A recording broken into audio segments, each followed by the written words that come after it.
মার্চর গাজায় যারা আসতেছে এদেরকে কি সত্যিকারে মুসলিমদের মুক্তির জন্য যেই পথ এবং পন্থা এই মেসেজটা দেওয়া যাবে? বলেন, মুক্তির পথ ও পন্থা দুইটা, একটা জিহাদ আর একটা খেলাফ।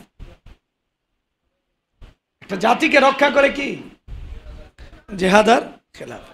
যে কোনো জাতি রক্ষা পাক তাদের জন্য রাষ্ট্র দরকার, আবার তাদের জন্য সংগ্রামী লোক দরকার যারা সংগ্রাম করবে, সৈনিক বা সেনাবাহিনী দরকার। আমেরিকাকে রক্ষা করে কি ক্ষমতা না, সেনাবাহিনী না? কথা বলে। তা জাতিকে রক্ষা করে কি ক্ষমতা এবং ক্ষমতার সৈনিকরা, এই তো কথা বলে। এজন্য রাষ্ট্রের যে হুকুম সৈনিকদের একই হুকুম। রাষ্ট্র যদি মুরতাদ হয় তাহলে সৈনিকরাও মুরতাদ। বিশ্বাস করে না কথা, এটা কি কঠিন কথা? তাহলে এই রাষ্ট্র আর খেলাফ একই তো জিনিস। ইসলাম মুসলমানদেরকে যে অধিকার দেয় রাষ্ট্রীয়ভাবে, অধিকারের নাম কি? মুসলমানদেরকে উদ্ধার করার জন্য ইসলাম যেই সশস্ত্র সংগ্রাম করে এর নাম কি? এটা না কথা? এটা সব জাতির ভিতরে আছে না নাই? মনে করেন ইন্ডিয়াদেরকে বাঁচায় কারা? ইন্ডিয়া রাষ্ট্র না হিন্দুদেরকে, এবং এদের সৈনিকরা না? কথা বলেন, বাঁচায় কি বাঁচায় না? খ্রিস্টানদেরকে বাঁচায় কারা? দুইটাই তো, একটা হলো সৈনিক আর একটা কি রাষ্ট্র। এরপরে ইহুদিদেরকে বাঁচায় কারা? সৈনিক আর রাষ্ট্র।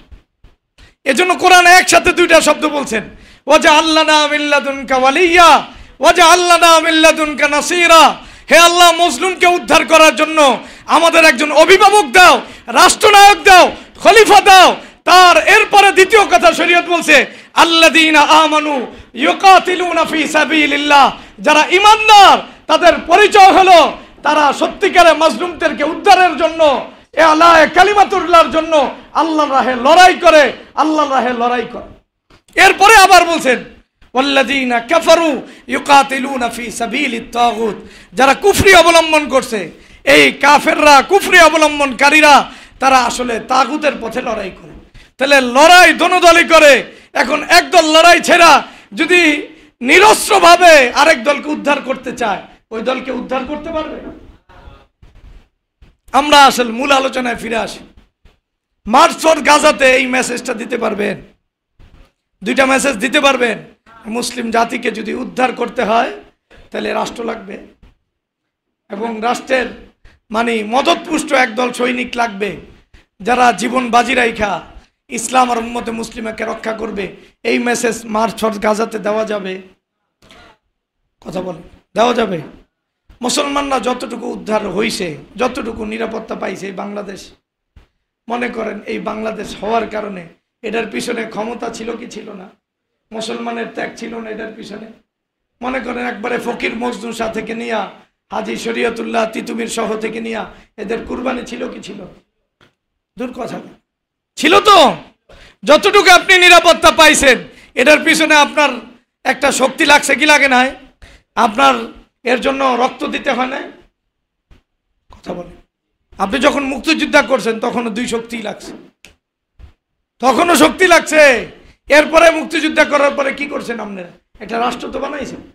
তো ইসলাম তো এই কথাই বলে, আপনি জিহাদ করা একটা ইসলামী রাষ্ট্র বানান, আপনার মুক্তির পথ সুগম হবে। আপনাকে তো মুক্তিযোদ্ধা মুক্তি দিবে না, আরো নতুন করে মুক্তিযোদ্ধা হওয়ার জন্য আপনাদেরকে ট্রেনিং দিতে হবে। বিশ্বাস করেন, যারা মুক্তিযুদ্ধের শক্তি ছিল এরাই তো মুক্তিযোদ্ধারে শেষ করছে, কচুকাটা করে নাই, করছে কি করে? তাহলে সহজ কথা বুঝতে হবে। আমি বললাম মার্চ ফর গাজাতে সব শ্রেণীর মানুষ, বুদ্ধিজীবী সবাই যারা জমা হয়েছে, বুঝেন নাই? আলেম ওলামা, এক সময় যারা জিহাদকে পছন্দ করতো এরাও তো জমা হয়েছে। আগেই জাতিরে বুঝার আপনি মুক্তির পথ কোনটা বুঝান, দেখি কদ্দুর দাপট আর কদ্দুর হিম্মত, দেখি জাতি আপনার এই কথা কতটুক নেয়। তাহলে মুক্তির যে পদ্ধতি, যেই পথ, এই পথের ক্ষেত্রে যারা সবচেয়ে বড় অন্তরায়, আমরা বারবার বলছি, দেখেন এই জাতি জাতীয়ভাবে জিহাদকে ছাড়ছে, ইসলামী রাষ্ট্র ব্যবস্থাকে ছাড়ছে, জাতীয়ভাবে এরা নিরাপত্তা পাবে না। আমরা কখনো বলি না যে আপনি একা যায় জিহাদ করেন, বলছি কেউ? না এটা পুরা জাতির জিম্মাদার। মনে করেন একটা পাথর কয়েক হাজার টন ওজন, এটার ভিতরে যত বড় কুস্তিগি রোগ ওর মাথার ভিতরে এটা দিলে অত ডিমের মতো ফুটতে যাবে, ফুটবো কি ফুটবো না?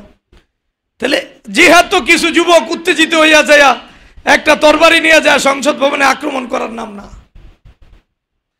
এটা অধিকাংশ মতে মুসলিম আর বুঝতে হবে আমাদের মুক্তির জন্য এই পথকে আবিষ্কার করতে হবে, এর বাইরে আমাদের মুক্তি নেই। যাই হোক, যেটা বললাম, এই মার্চ ফর গাজা তখনই সাকসেস হইতো, সফল হইতো, যখন ওখান থেকে আমাদের মুক্তির পথটা অন্তত পক্ষে বলা যাইত। ওখান থেকে যদি এই স্লোগান দেওয়া যাইতো, আল্লাহু আকবার, কি আল্লাহ সবচাইতে বড়, আল্লাহর কথা সবচাইতে বড়, আল্লাহর বিধান সবচাইতে বড়, আল্লাহকে যে মানে সবচাইতে বড়, তার নিরাপত্তা সবচেয়ে বেশি, এই কথা একটু ওখানে বলা গেলে ওখান থেকে সত্যিকার অর্থে হয়তো প্রজন্ম এটা বুঝতো তার দায়িত্ব কি, দায়িত্ব নিতে শিখত। জাতি কোটার জন্য আন্দোলন বৈধ, ইসলামের জন্য বৈধ না। বোঝেন নাই? নূর হোসেন আন্দোলন করছে না, স্বৈরতন্ত্র নিপাত যাক, গণতন্ত্র উদ্ধারক, ওই নিজেই মরে গেছে, কিন্তু গণতন্ত্রের পথে ওর রক্ত কাজে লাগছে, ও এত বড় আদর্শ। আর যদি ইসলামের কথা বলতে গিয়া কেউ ওর মতো অসহায়ভাবে মারা যায়, কে এই জঙ্গি ইসলামের জন্য সবচেয়ে বড় ক্ষতি করছে। ওরা কে কইছিল মাঠে নামতে? পুরা জাতি ওরে তিরস্কার করে। ঠিক এই জাতি মুসলিম পরিচয় দানকারী নূর হোসেনরা আদর্শ হিসাবে আনে। সালাম বরকত রহিম, কি জানি রহিম নেই, রহিম না রফি, যাই হোক একটা হোক, কি জানি রহিম নাম হইতে আনতাছে মনে হয় নাম দিছে, তোমরা এটি জানো। আচ্ছা, সালাম বরকত রফি, এরা ভাষার জন্য কি দিছে? আন্দোলন, তাই না? এই জাতির কাছে এরা বরণীয় না? এরা অসহায়ভাবে 4 জন মানুষ মারা গেছে, এদেরকে জাতির সামনে হাইলাইট করে দেওয়া হয়েছে, এখন পুরো জাতি এদেরকে আদর্শ বানাইছে। সত্যিকার অর্থে এমন 4 জন যে আল্লাহর জন্য শহীদ হইতো, আর এটা যদি জাতির সামনে হাইলাইট করে দেওয়া হয়তো, তাহলে এই জাতির পরবর্তী প্রজন্ম মুজাহিদ হইতো।